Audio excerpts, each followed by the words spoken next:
Assalamualaikum warahmatullahi wabarakatuh.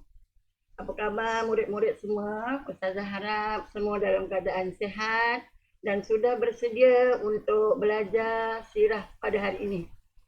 Tajuk kita pada hari ini ialah peristiwa semasa kelahiran Nabi Muhammad sallallahu alaihi wasallam. Ya, kalau kita masih ingat, pada pelajaran yang lepas kita telah belajar tentang peristiwa semasa sebelum kelahiran Nabi Muhammad SAW. Okey. Jadi ada beberapa peristiwa yang berlaku ketika Nabi Muhammad dilahirkannya, iaitu Nabi Muhammad SAW dilahirkan di perkampungan Bani Hashim di rumah datuknya Abdul Muttalib bin Hashim.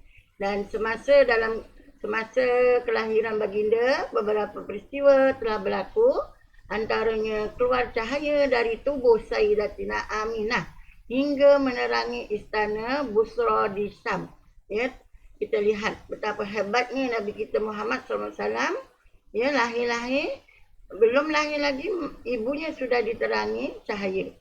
Yang kedua, lahir dalam keadaan meletakkan dua tangannya ke bumi sambil mendongak ke langit. Maknanya tapak tangan ni melekap ke bumi dan dia punya kepala mendongak ke langit. Biasa kalau pada hari ini kelahiran bayi-bayi dia akan dalam keadaan telungkup ke telentang saja kan.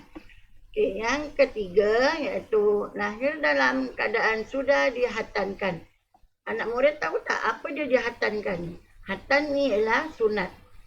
Mengikut pendapat lain mengatakan Nabi dikhatankan pada hari yang ke-7. Ya. Dan yang keempat, runtuhnya 14 lengkungan gerbang istana Kisra Parsi. Ya. Kalau murid-murid masih ingat dalam nasyid tentang Nabi Muhammad SAW, ya, itu runtuhnya istana Kisra Parsi. Yang kelima, berhala-berhala di sekitar Kaabah runtuh jatuh ke bumi.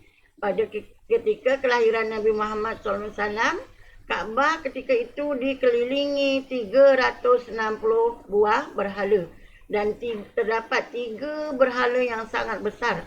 Ya, antaranya ialah Uzza, Lata. Ya, itu adalah berhala yang paling besar. Dan ketika Nabi dilahirkan sahaja, berhala-berhala di sekitar Kaabah itu runtuh jatuh ke bumi.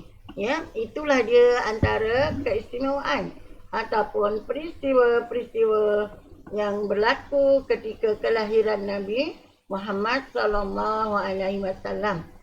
Okay, Ustazah ada sediakan latihan untuk murid-murid. Jadi untuk untuk menguji minda murid-murid, jadi bolehlah murid-murid buat latihan yang telah saya sediakan. Okey, untuk hari ini cukuplah setakat ini. InsyaAllah kita jumpa lagi di hari akan datang dengan tajuk iaitu peristiwa selepas kelahiran Nabi Muhammad sallallahu alaihi wasallam pula.